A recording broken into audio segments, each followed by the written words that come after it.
Un saludo para todos. Vamos a hablar en esta oportunidad de economía ambiental, de cómo nosotros los seres humanos afectamos negativamente el medio ambiente en perjuicio de las generaciones futuras. Espero sea interpretable, espero sea entendible y les deje una enseñanza para que cambien el proceso, para que cambien el procedimiento hacia la naturaleza, que tanto la necesitamos en el futuro.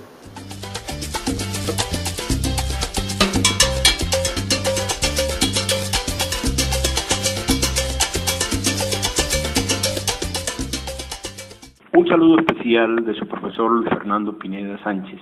Vamos a hablar de economía ambiental. Economía ambiental es la rama de la economía que aplica sobre los impactos ambientales que las actividades nuestras, de los humanos, hacemos sobre el medio ambiente. Claro, partimos de la base de que los recursos naturales y ambientales son escasos. Por lo tanto, la economía ambiental estudia cómo utilizar esos recursos racionalmente para el beneficio nuestro y de las generaciones futuras, para que les quede algo a los que vienen después de nosotros. La economía ambiental surge de un esquema general donde la globalización impera, donde todo se destruye y se muestra una aparente apatía hacia la conservación del medio ambiente. Nadie quiere hacer nada por el medio ambiente, todo el mundo lo usa y lo destruye sin hacer absolutamente nada por mejorarlo. Es aquí donde juega un papel la disciplina con el objeto de buscar o por lo menos plantear vías favorables que conlleven a la optimización en la explotación de los recursos naturales, cuyas reservas son escasas. La economía ambiental mide y cuantifica el uso de un activo ambiental, cuantifica también la realización de una mejora ambiental, cuantifica la generación de un daño ambiental.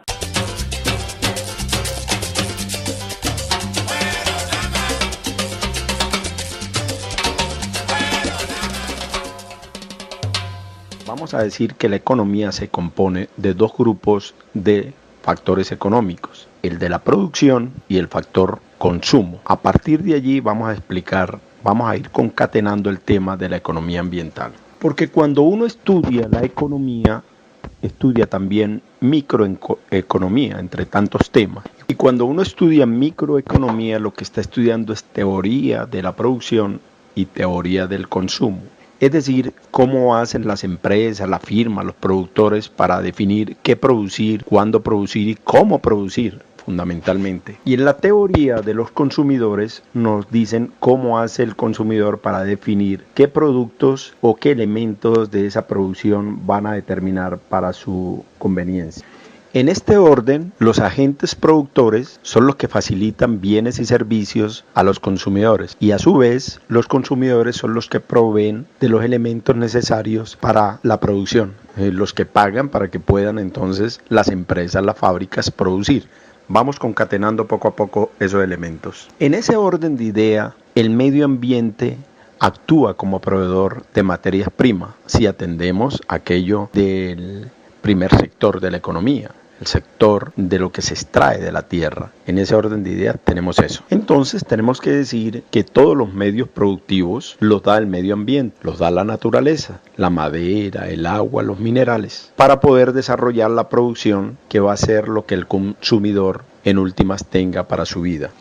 Entonces acá tenemos que clarificar que la primera función del medio natural, de la naturaleza, es ser proveedor de materias primas. El segundo punto es que el medio natural también nos provee, es decir, donde vertimos los residuos también es en la naturaleza. Ahí nos da una segunda opción para vertir, para entregarle los residuos de todo lo que estamos produciendo. Entonces, cuando estudiamos ese segundo rol de la naturaleza, que es el rol en donde vertimos los desechos, tanto del consumo como de la producción, tenemos que tener en cuenta que ya acá nos está brindando dos opciones. Una, nos entrega limpiamente todo lo que necesitamos para producir, los medios, los insumos, y posteriormente nos da la posibilidad, así hagamos disciplinadamente el proceso de reciclaje. Reciclamos lo que reciclemos, todo está bien, eso nos ayuda, pero igualmente al final hay un desecho, hay un desprendible que va a parar nuevamente a la naturaleza. Adicional a estos dos roles, hay otra tercera opción, tercer regalo que nos genera la naturaleza. Son sus paisajes, son sus animales, la fauna, la flora, los ríos. Es eso que nos brinda también la naturaleza, el valor hedónico de las cosas. Todo lo que disfrutamos sin que nadie nos los cobre. Todo el placer que sentimos cuando salimos al campo y miramos un lago hermoso. Cuando salimos al campo y vemos animales que juguetean y que cantan y que silban. Todo lo que nos brinda la naturaleza completamente gratuito, que tiene valor pero no tiene precio y que estaremos analizando posteriormente. Fíjese entonces aquí el recurso natural, cómo es de grande. Es la naturaleza quien nos brinda los alimentos sacados de la tierra, que nos brinda la industria, la minería sacada de la tierra, quien nos brinda la pesca sacada de los ríos y de los mares. Es la naturaleza quien nos permite después entregar los desechos, devolvérselos a la naturaleza. Y sin embargo, en el tercer rol, en el tercer beneficio que recibimos de la naturaleza, tenemos la hermosura de los paisajes naturales, el ambiente fresco de los árboles, de los ríos, las mariposas que juegan, los pájaros que cantan, todo de lo cual nos sentimos inmensamente felices. Y a eso le llamamos que también entonces es proveedor de recreación. Cuando queremos entonces hilar un poco más estos procesos, tenemos que volvernos al primer rol, el rol en donde nos suministra los insumos de materias primas del suelo en el primer sector de la economía. Entonces tenemos que decir que la economía allí entra en un proceso de economía de recursos naturales, el estudio de la economía de cómo la maximización de procesos de la agricultura, profundizar más y mejorar el proceso de la ganadería y de los cultivos saludables, etc. En esa economía de los recursos naturales están los recursos renovables y los recursos no renovables. Cuando nos metemos un poco en la economía de los recursos renovables, tenemos que pensar entonces en la economía forestal, por ejemplo, que tiene que ver con la madera, cómo mejorar, así como cortamos madera, volvamos a sustituirla. Entendemos también en esa economía, por ejemplo, la economía pesquera, sobre qué animales y qué tamaños tenemos que hacer para que sea renovable, fácilmente sustituible, lo que estamos sacando fácilmente se vuelva a compensar en la naturaleza. Entonces estamos en eso dentro de una economía que es renovable. Estamos mirando cómo hacer los procesos que faciliten la renovación permanente. Ya cuando nos vamos a la economía de recursos no renovables, podríamos hablar de la economía minera. Y entonces la economía minera seguramente nos enseñe cuál es la senda, la veta mejor que nos permita la mayor utilización o aprovechamiento de ese recurso que no es renovable, pero que sustraemos para beneficio económico de sectores económicos. Si avanzamos un poco más y pasamos al segundo rol, que es el de los residuos, entraríamos en una economía ambiental, en una economía entonces en donde vamos a mirar cómo es el vertimiento de los residuos, de los desechos de la producción o del consumo. Aquí se empieza a hablar entonces de la necesidad de pensar en cómo se diseñan los procesos o las sanciones por contaminación, o cómo se diseñan los permisos renovables, o hasta dónde es permitida la contaminación, cómo se deben cubrir los residuos para que no contamine, o para que contamine menos, o para que esté dentro de la escala de contaminación permisible. Aquí entramos en todo ese proceso.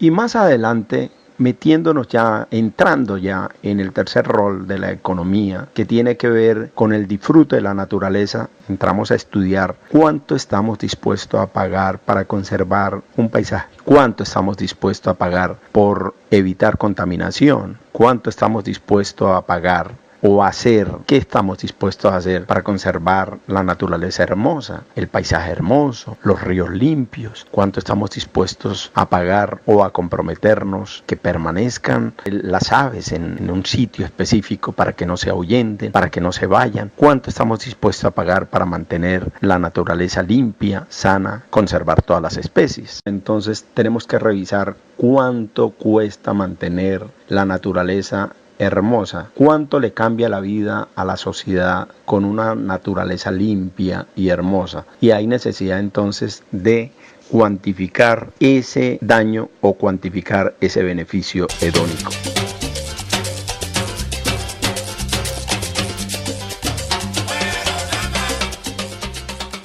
Bueno, en esta oportunidad vamos a hablar de las externalidades, diciendo que una externalidad es cuando una persona realiza una actividad que influye en el bienestar de la otra y sin embargo ni una paga ni la otra recibe compensación por ese efecto. Vale decir que las externalidades es la influencia no compensada de las acciones que una persona hace en el bienestar de otra. Las externalidades se definen como aquellas acciones de una persona o una empresa que imponen un costo a otras personas o empresas, pero que éstas no reciben ningún tipo de compensación. Igualmente, cuando una persona o una empresa se beneficia por lo que ha hecho un tercero, hay algunas externalidades positivas. Alguien hace algo bonito en nuestro barrio, en nuestro conjunto, en nuestra ciudad, y nos beneficiamos todos, pero no tenemos que pagar por ello. Vamos a hablar de algunos posibles ejemplos de externalidades. Por ejemplo, en las zonas mineras carboníferas, por decir algo, de la Loma del Cesar, donde está la Drumo, ella durante todo el día, esa empresa, no solo la Drumo, las otras durante todo el día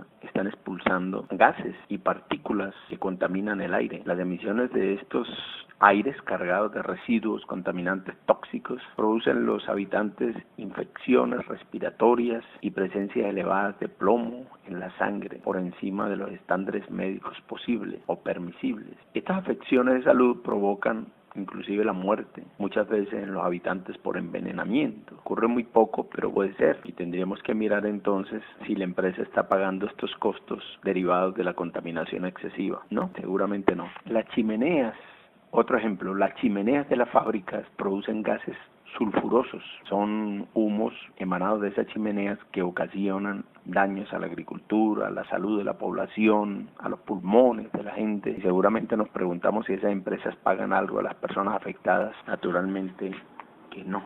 La industria americana, la Philip Morris, la que produce el tabaco, los cigarrillos, es una empresa multinacional, tabacalera, muy grande, produce los cigarrillos que fuman las personas fumadoras. Estudios realizados dijeron que esto producía el cáncer pulmonar, cáncer en la lengua, cáncer en la garganta, cáncer estomacal, entre tantas otras enfermedades que se descubrieron por culpa del tabaquismo. Debido a algunos estudios que se hicieron al respecto en Estados Unidos, se les aplicó una sanción, unos impuestos que tenían ellos que pagar, y que entonces se definió que esos fondos fueran destinados a la educación, a seguros de salud para los niños, a programas antitabaquismo y otras necesidades de salud pública. Entonces, cuando ocurren todas estas externalidades negativas, tiene que entrar el Estado a resolver, y lo hace de dos formas: con medidas de orden y control a través de impuestos, de sanciones, para que cada persona o cada fábrica o cada empresa que esté contaminando resuelva la situación porque le cuesta, o a través de impuestos o a través de subvenciones, estimulando pues a las personas para que no repitan estos actos. Para definir y representar en la economía ambiental los daños que nosotros los seres humanos hacemos en el medio ambiente, le damos el nombre de externalidad negativa. Y externalidad positiva es todas las bondades que el medio ambiente nos suministra sin pedirle: la armonía y la belleza de los paisajes, la felicidad de ver animales, fauna, flora, el cantar de los pájaros en las mañanas, el deambular de las mariposas en el bosque. Esas son externalidades positivas. Lucramos de ellas en el momento en que compramos una propiedad que está cerca a un río, cerca a un lago, cerca a un paisaje hermoso, pero no le pagamos a nadie por eso. Un clásico ejemplo de externalidad negativa es la contaminación, cuando el contaminador toma decisiones basadas únicamente en sus costos y beneficios, sin tener en cuenta los costos externos de los cuales las personas son víctimas. Por eso, más adelante veremos un video en donde trabajamos el costo social de la producción general, como el costo privado, incluyendo además el costo marginal externo, es la sumatoria de esas dos cosas, viene a ser el costo social de un producto contaminante. Por ahora nos interesa el cambio climático, porque es apremiante y urgente hacer algo para evitar los gases de efecto invernadero. Su acumulación en la atmósfera está mostrando un calentamiento global en el universo, con las consecuencias que la alteración del clima nos trae, como la disminución en la productividad agrícola, ganadera y demás. Vamos a ver este video a ver si tomamos conciencia de lo que significa el cambio climático y de lo que tenemos que tener en cuenta.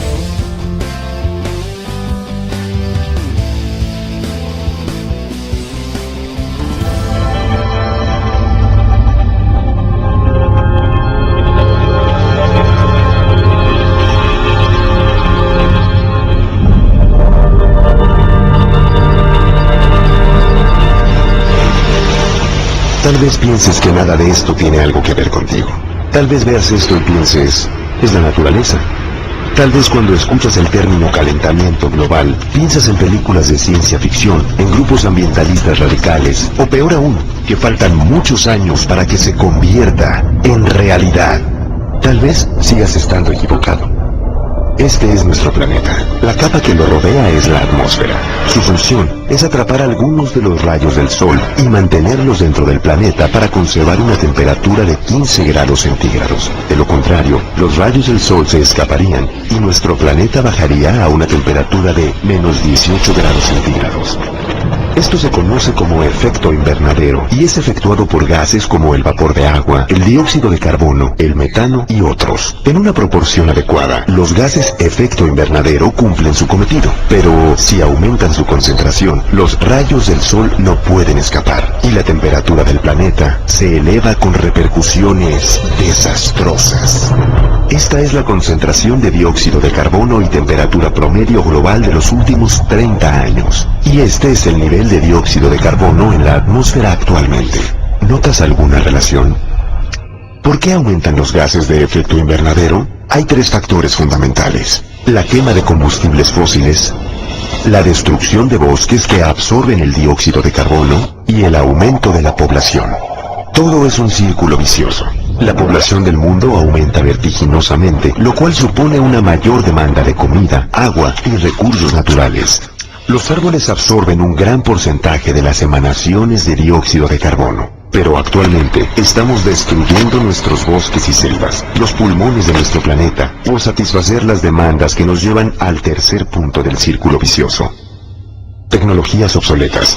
El ser humano todavía utiliza plantas a base de carbón para generar energía. Esto se traduce en 2.500 millones de toneladas de dióxido de carbono al año que se expulsan al ambiente. El uso excesivo del automóvil genera 1.500 millones de toneladas de dióxido de carbono que se van directo a la atmósfera. ¿Qué consecuencias trae consigo el calentamiento global? Veamos.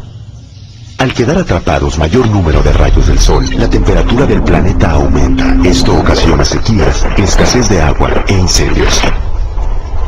Paradójicamente, el calentamiento global también produce lluvias e inundaciones más severas. ¿Por qué? Los rayos del sol aumentan la temperatura de los océanos. Esto provoca mayor evaporación y precipitaciones más severas. Pero además, cuando un huracán entra en contacto con aguas más cálidas, sucede lo peor.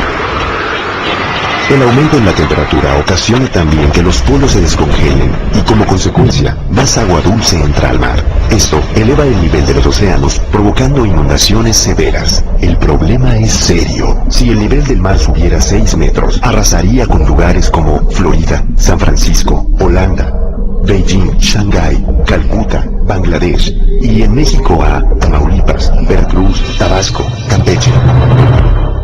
Puedes seguir engañándote. Puedes seguir pensando, aún hay tiempo para cambiar. Pero eso no es cierto. Tenemos que empezar a actuar ahora. Aquí hay algunos sencillos puntos que puedes adoptar para ayudar al planeta. Compra focos ahorradores de energía.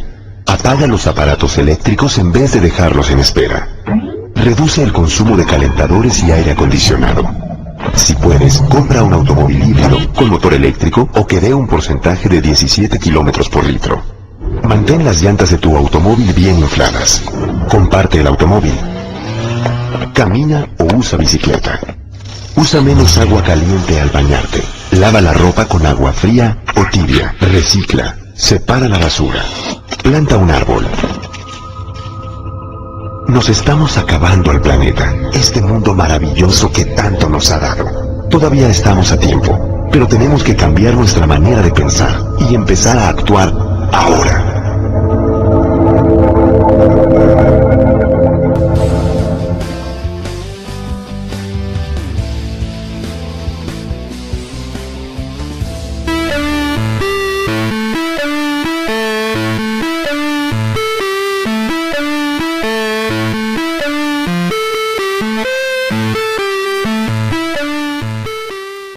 En todas las obras de la economía ambiental encontramos el concepto de externalidades como un elemento recurrente. Un escritor de economía ambiental, Peiró, en su obra Economía del Bienestar, definía una externalidad como una situación que una persona A produce al afectar a una persona B.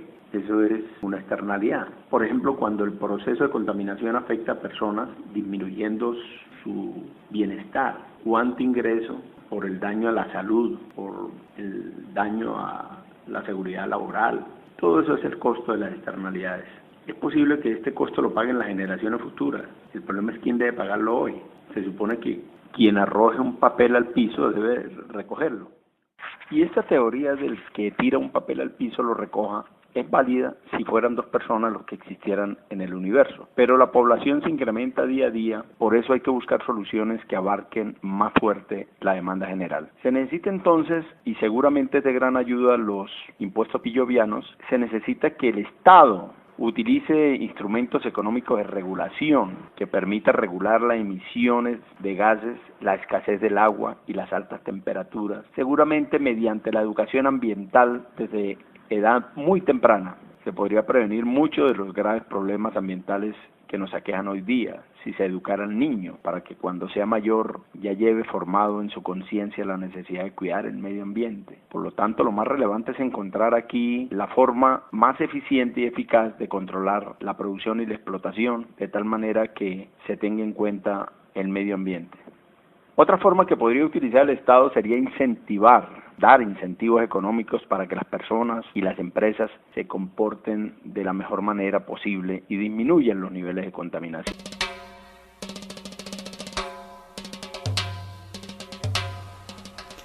Bienvenidos a la clase de soluciones privadas a las externalidades.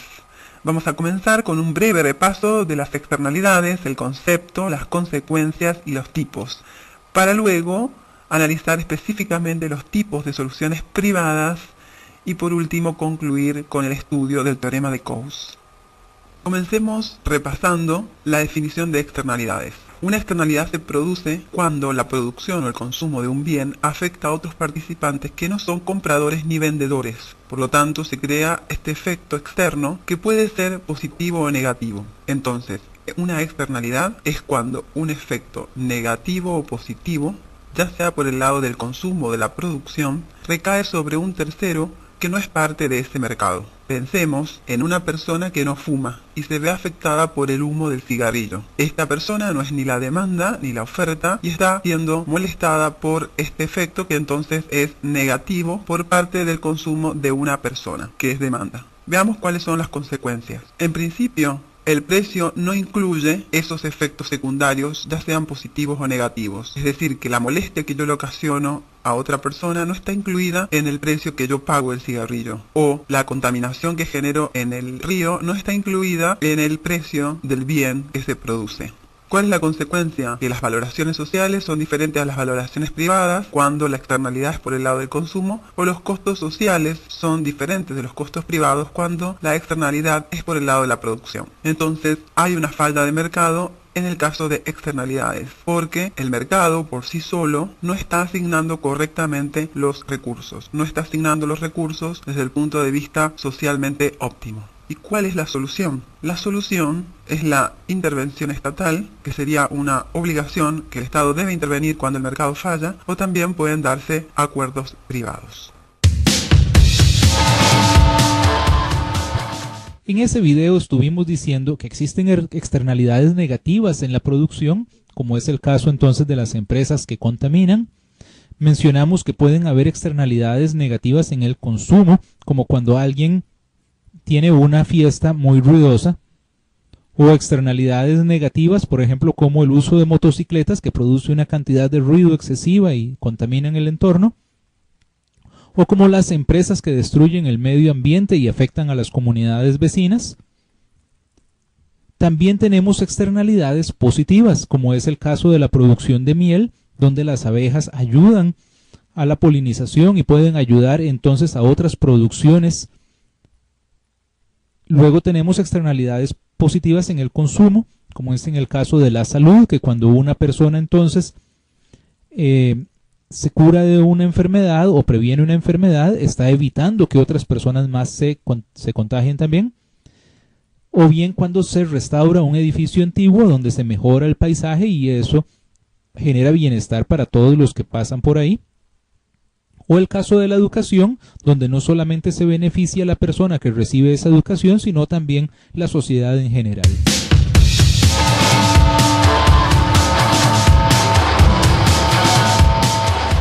Ahora entonces, las soluciones privadas a las externalidades.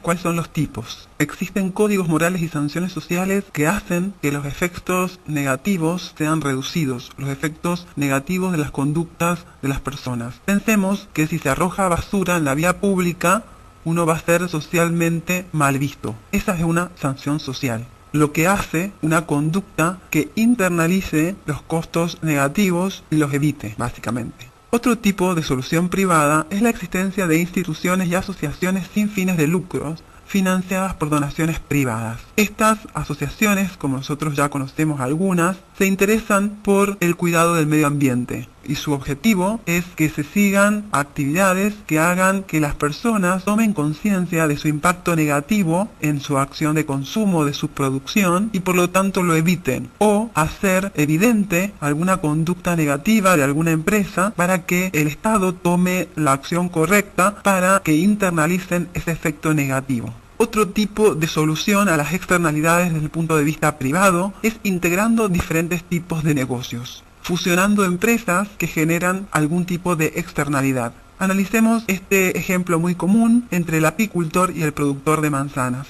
El apicultor tiene sus abejas y tiene una cantidad determinada de colmenas que resulta del análisis privado de su negocio, sin tener en cuenta que cuando tiene más colmenas, el efecto positivo de la polinización al productor de manzanas genera esta externalidad positiva. Por el otro lado, actuando desde su punto de vista privado, el productor de manzanas también tiene una cantidad de manzana que ha determinado según su negocio, teniendo en cuenta sus costos y sus beneficios privados. Si ambos se fusionaran, tendrían más colmenas y más plantas de manzanas. Por lo tanto, la fusión llevaría a una cantidad mayor de colmenas y a una cantidad mayor de plantas porque la fusión ha internalizado el beneficio positivo de ambas producciones. Por lo tanto, con la fusión o la integración de las empresas se alcanza el óptimo social. Otra posibilidad entre el apicultor y el productor de manzanas es que hagan un contrato entre partes. Esto es, que firmen un acuerdo en el que el apicultor se compromete a aumentar su número de colmenas, el productor de manzana a plantar más árboles, y de esa forma se va a alcanzar el óptimo social como si estuviesen integradas.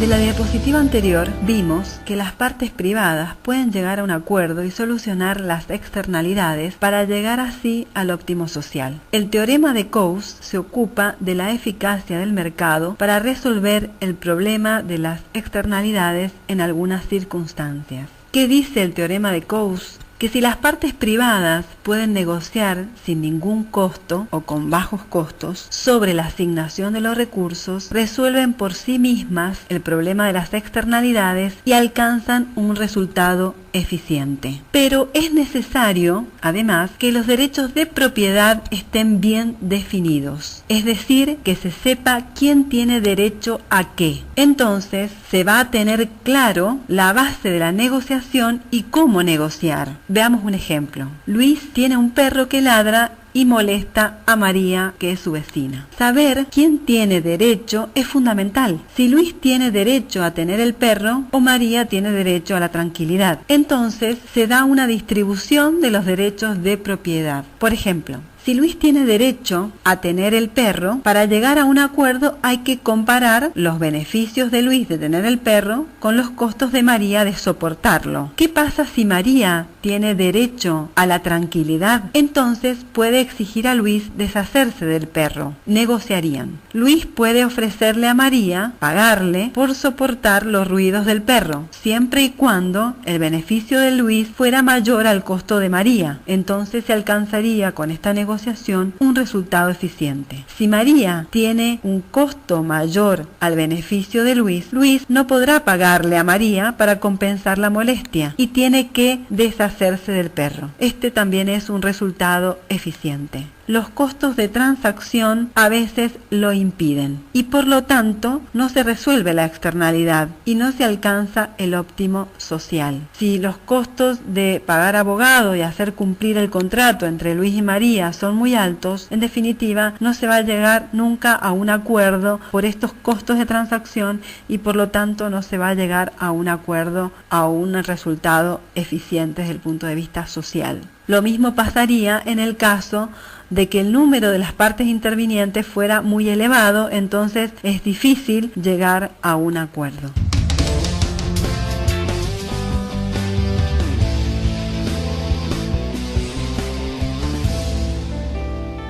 Bienvenidos a la clase de bienes públicos. Los bienes públicos son un caso extremo de externalidad positiva. Las condiciones que se dan cuando existen bienes públicos es que el beneficio de provisión de una cantidad determinada es indivisible. ¿Qué significa esto? Que provista una cantidad determinada del bien se beneficia a todos, independientemente compren o no el bien. Todos los individuos consumen la cantidad total provista del bien público. No se da que cada uno tome una parte. Otra de las condiciones es que el costo marginal de proveerlo a una persona más es cero. Esto es, dado que todos consumen una cantidad determinada de ese bien, si se suma una persona más al consumo, el costo de satisfacer a esa persona es nulo. Veamos las características de rivalidad y exclusión que son fundamentales para la definición de bienes públicos.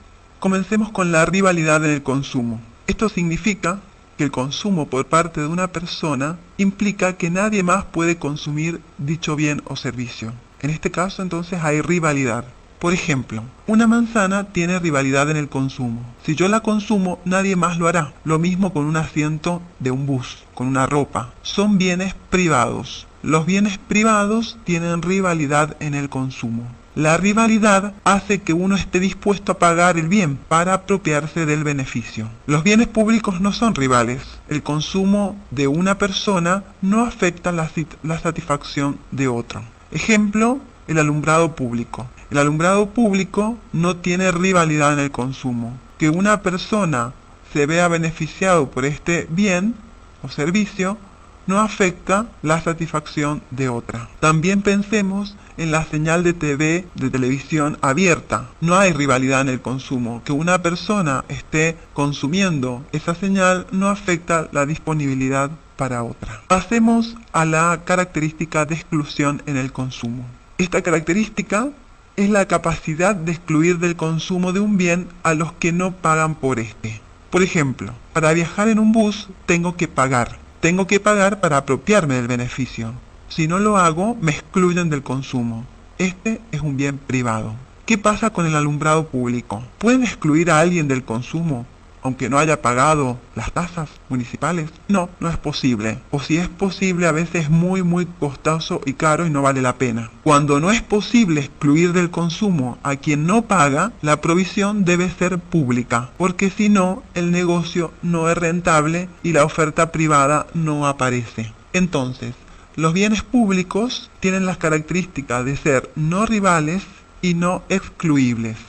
No es posible impedir que una persona utilice el bien público, como por ejemplo la defensa nacional, y el uso de una persona de este bien no reduce la disponibilidad para otra ni la calidad. Otro ejemplo muy usual en la bibliografía es el faro. Supongamos un faro en la costa de un mar y no es posible excluir si no paga un barco. Lo mismo ve la señal el barco. Entonces la característica de exclusión no se da. ¿Qué pasa con la rivalidad? El consumo no es rival. El beneficio de uno no perjudica el disfrute del otro. Además, un barco adicional no aumenta el costo de provisión del servicio del faro. Pero, digamos, ¿cómo se hace rentable el negocio de tener un faro? A veces ha habido experiencias de provisión privada del servicio del faro. Pero este señor, el dueño del faro, le ha tenido que cobrar al propietario del puerto, quien cobra a los barcos, que si no le pagan no pueden acceder al puerto.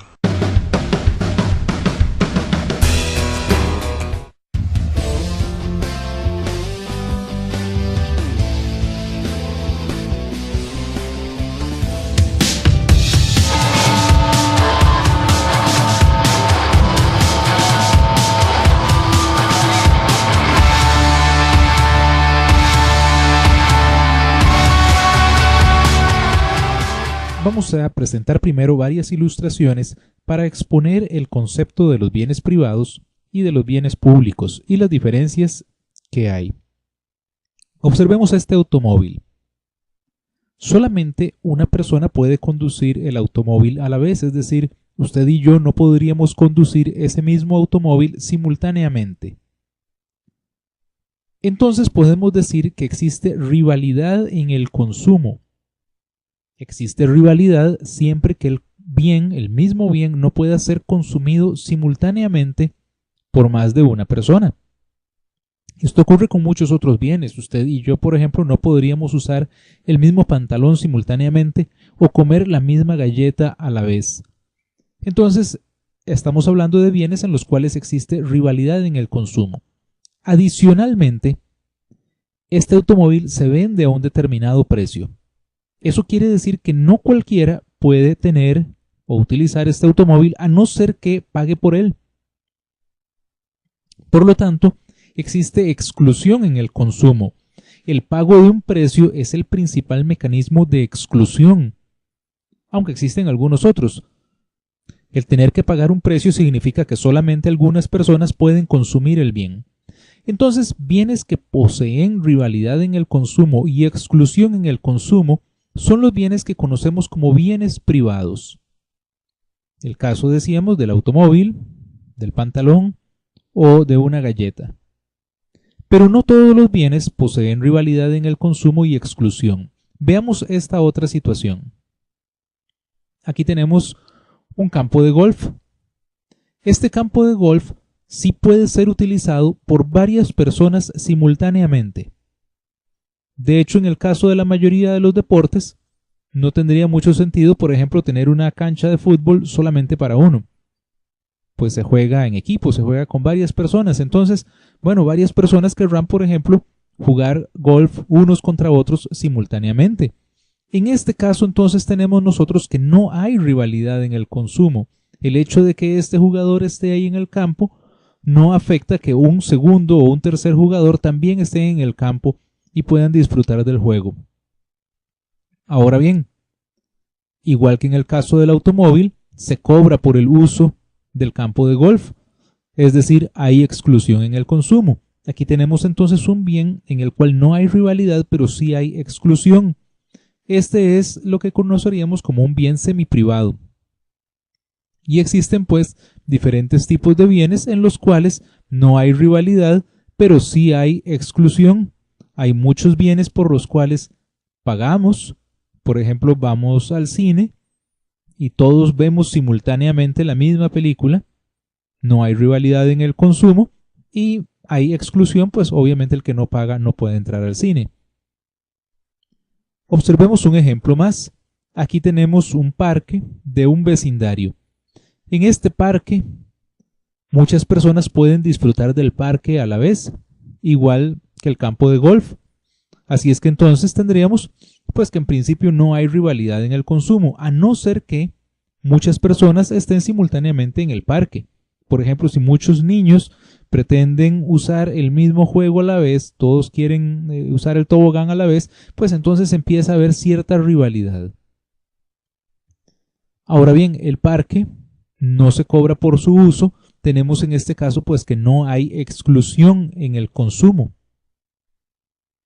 Nos encontramos ciertos bienes en los cuales no hay rivalidad en su consumo o hay alguna cierta rivalidad en el consumo, pero no hay exclusión, no se cobra por su uso. Veamos aquí un ejemplo de esta misma situación. Observemos la calle que está a la izquierda. Esta calle no se cobra nada por transitar por ella, no hay un peaje ni ningún tipo de mecanismo de exclusión, y en ese caso la calle no está congestionada, por lo tanto no existe ninguna rivalidad. Pero en el caso de la calle que está a la derecha, que está sumamente congestionada, nos encontramos con que no hay exclusión, no se paga tampoco por transitar por esta vía. Sin embargo, al estar sumamente congestionada, nos encontramos con que sí hay rivalidad y muchas veces vemos hasta un conductor enojado con otro o enojado en general porque hay mucho congestionamiento y no puede avanzar. Muestra pues de la rivalidad que se empieza a dar en el consumo del bien. Ahora observemos esta otra. Aquí tenemos el alumbrado público que se da en una carretera o que se da en algún vecindario. Muchas personas pueden disfrutar del alumbrado público a la vez. Así es que entonces tenemos que no hay rivalidad en el consumo.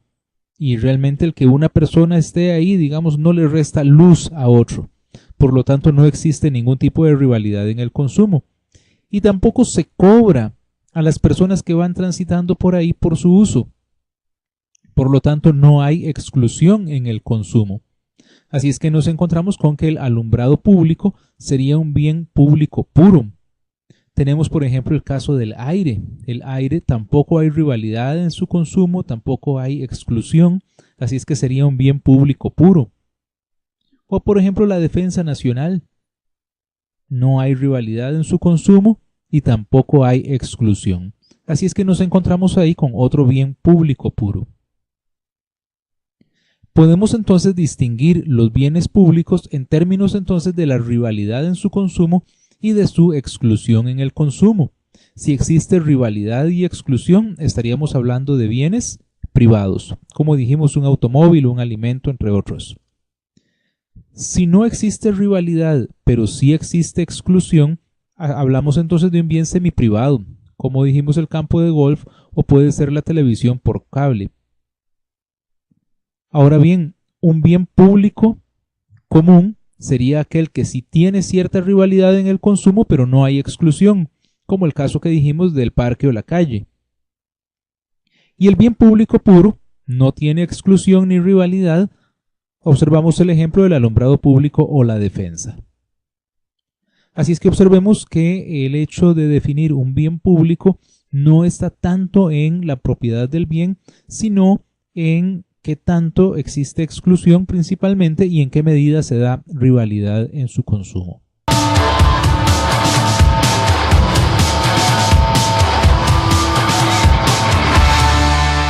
Entonces observemos aquí este vecindario donde existe el alumbrado público, dijimos que era un bien público y como tal no existe exclusión. Entonces, si partiéramos de una situación inicial en la cual cada uno de los vecinos tiene que pagar por el alumbrado público, si alguno de ellos decide no pagar, igual va a disfrutar del servicio.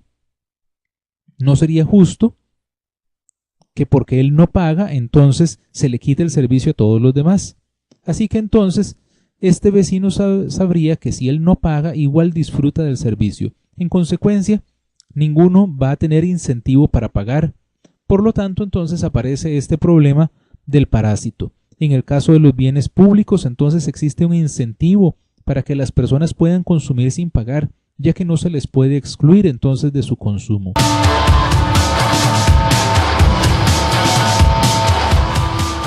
Muy bien, cuando hablamos de la provisión privada, entonces el bien público sería provisto por una empresa privada.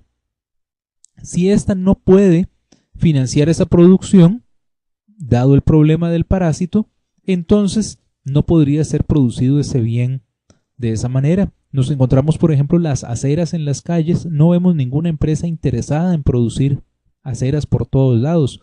Entonces, en ese caso, no puede darse la provisión privada. La provisión pública, entonces, es necesaria en ciertos casos, cuando las empresas privadas no encuentran rentable producir esos bienes. En esos casos, pues no existe entonces oferta y se da una subproducción de bienes públicos. El gobierno eventualmente también puede contratar empresas privadas que provean los bienes públicos.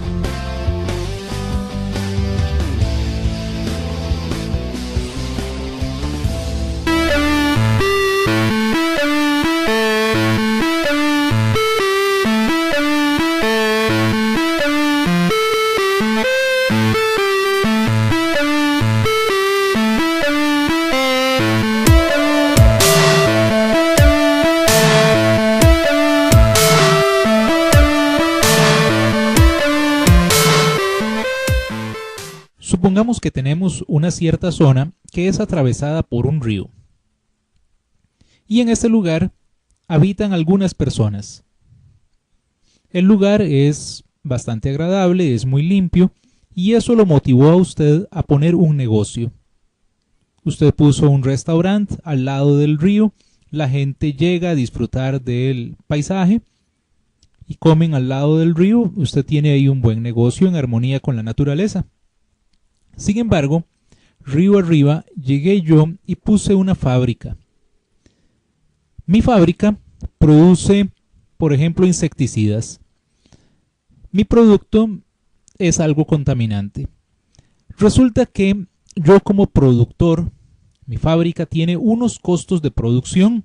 Estos costos de producción, que los conocemos bien de los cursos de contabilidad de costos, serán los costos de los materiales, los costos de la mano de obra, los costos indirectos, los gastos administrativos, de ventas, financieros, etcétera. Todos los costos y gastos que una empresa puede tener.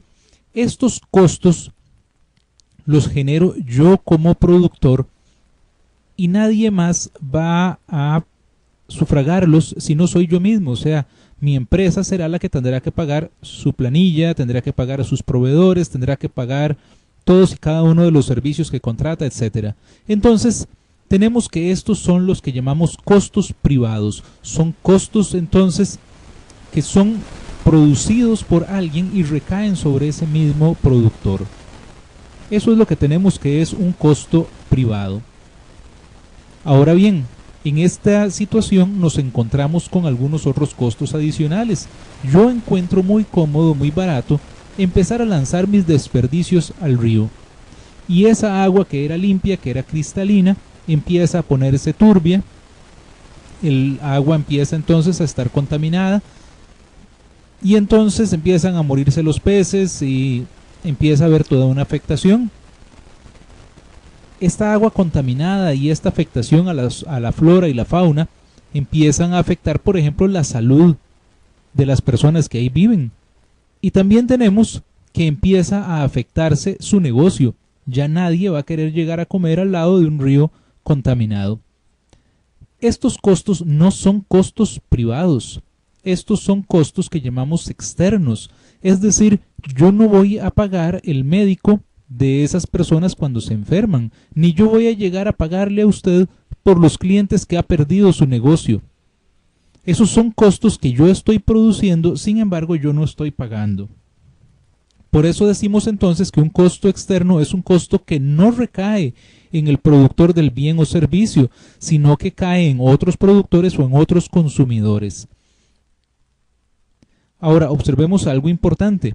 El equilibrio eficiente es esta cantidad Q2, no nos lleva la contaminación a cero. En Q2 siempre va a existir contaminación. Por lo tanto, podemos hablar de un cierto nivel eficiente de contaminación. Y el asunto es que el producto que esta empresa produce es necesario en la sociedad también. Lo que se requiere entonces es producir en un punto donde el costo marginal de esta contaminación no exceda al beneficio marginal que se obtiene por el producto. Hay un aspecto importante aquí con los derechos de propiedad. Las externalidades aparecen por causa de la ausencia de derechos de propiedad. Los derechos de propiedad son títulos legalmente establecidos sobre la propiedad, el uso o la distribución de los factores de producción y los bienes y servicios, y que pueden ser reclamables ante una corte. El establecimiento entonces de derechos de propiedad permite alcanzar la eficiencia. Si existiera, por ejemplo, un dueño del río, entonces el contaminador tendría que enfrentar todos los costos y el mercado haría que el costo marginal social sea igual al costo marginal privado. Por ejemplo, si la empresa fuera dueña del río o si los habitantes fueran dueños del río, entonces la empresa no podría contaminar de igual manera el río. Por lo tanto, entonces, los derechos de propiedad juegan un papel importante aquí. Ronald Coase planteó lo que se llamó el teorema de Coase. Él planteó que si se daban tres condiciones, la primera es si existen derechos de propiedad, la segunda es si solo un número pequeño de participantes están involucrados y la tercera es si los costos de transacción son bajos, entonces las transacciones privadas son eficientes. Eso implica que no van a haber externalidades. Entonces la primera, si existen derechos de propiedad, es decir, si hubiera un dueño del río. La segunda, si hubieran pocos participantes involucrados, por ejemplo, solamente la fábrica, el restaurante y unos pocos vecinos. Y la tercera, si el costo de establecer algún tipo de negocio, de convenio, de pacto entre las partes para regular el nivel de contaminación, entonces podríamos tener una situación en la cual el resultado sea eficiente y si es eficiente no hay externalidad. Este resultado es el mismo independientemente de quién sea el poseedor de los derechos de propiedad. Es decir, si la empresa es la dueña del río, entonces los otros no tendrían derecho a reclamar una afectación. Al contrario ocurriría si los vecinos fueran los dueños del río, entonces sería la empresa la que no tendría derecho de contaminarlo.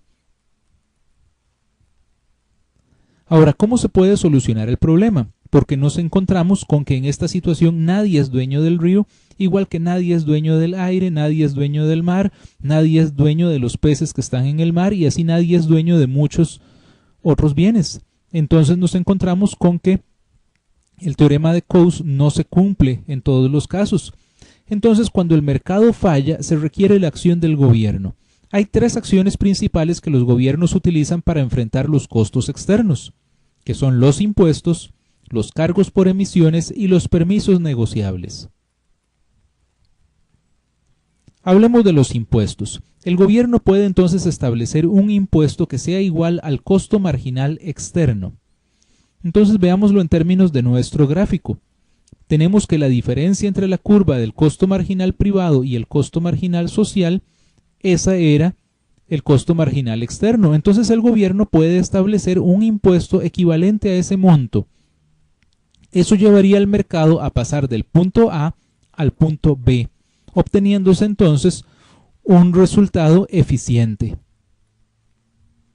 Una gran dificultad, por supuesto, aquí es estimar cuánto es el valor del costo marginal externo y por lo tanto estimar cuánta es la magnitud del impuesto. Los cargos por emisiones consisten en que el gobierno establezca un precio por unidad de contaminación, de manera que si una empresa debe contaminar más, deberá pagar por más cargos por emisiones. Funciona de manera similar entonces a los impuestos. Esto llevaría a las empresas a generar un nivel eficiente de contaminación.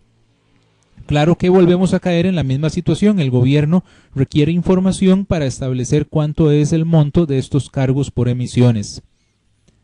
Por otro lado, existen los permisos negociables. En este caso, a cada empresa que desee contaminar, se le asigna un monto permitido de contaminación por periodo y las empresas pueden comerciar estos permisos, es decir, se crea un segundo mercado acerca de los permisos negociables. El precio de este mercado entonces confrontaría a los contaminadores con el costo social De manera entonces que si desean contaminar más, van a tener que comprar más permisos, van a tener que pagar más.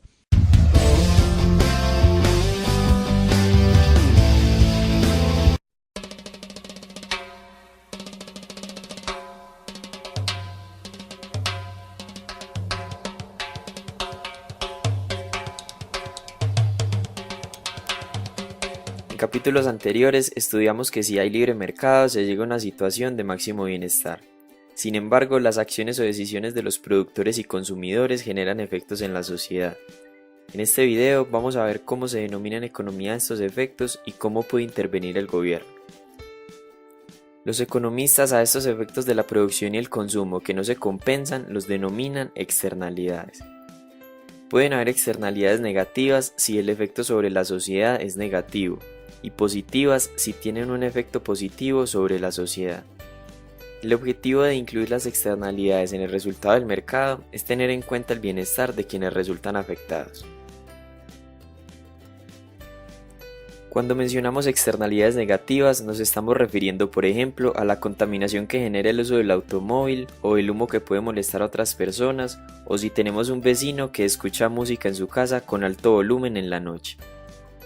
Una externalidad positiva es la que, por ejemplo, genera un jardinero que trabaja en su casa, pero sin tenerlo en cuenta beneficia a los vecinos que tienen una mejor y más agradable vista del barrio.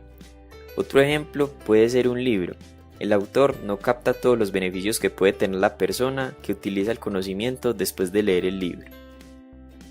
Entonces, ¿cómo podemos incluir las externalidades en el mercado? Un ejemplo clásico, las fábricas de acero que contaminan y generan una externalidad negativa porque el humo que queda en el aire perjudica la salud de las personas.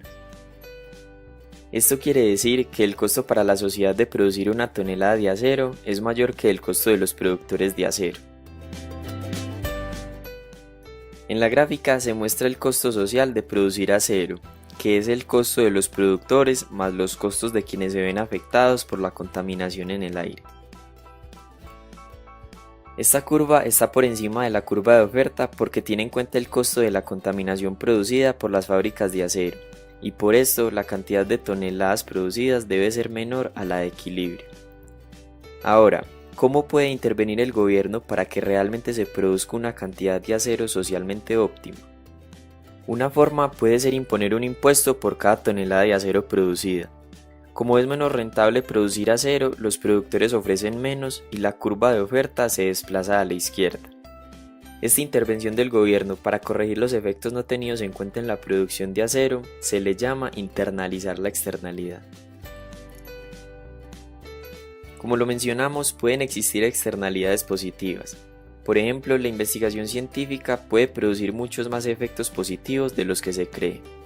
De estas investigaciones pueden surgir nuevas medicinas para curar enfermedades o se pueden encontrar nuevas tecnologías más eficientes y menos contaminantes para la industria. Para incluir este tipo de externalidades, miremos esta gráfica. Los investigadores tienden a destinar pocos recursos propios a la investigación porque no captan todas las externalidades positivas de su trabajo. Entonces producen un cierto número de investigaciones en el equilibrio. Debido a que el valor de las investigaciones para la sociedad es mayor, entonces la oferta debería ser mayor y ubicarse por debajo de la curva de oferta de equilibrio. El gobierno puede intervenir para acercar el número de investigaciones al socialmente óptimo por medio de un subsidio. Si el gobierno pagara un subsidio a los investigadores, estos estarían dispuestos a ofrecer más investigaciones, por lo cual la curva de oferta se desplazaría hacia abajo y de esta forma se acerca el número de investigaciones socialmente deseadas. Como conclusión, con una externalidad negativa, los mercados producen una cantidad mayor a la socialmente deseada, y el gobierno intervendría por medio de un impuesto. Con una externalidad positiva, los mercados producen una cantidad menor a la socialmente deseada, y el gobierno intervendría por medio de un subsidio.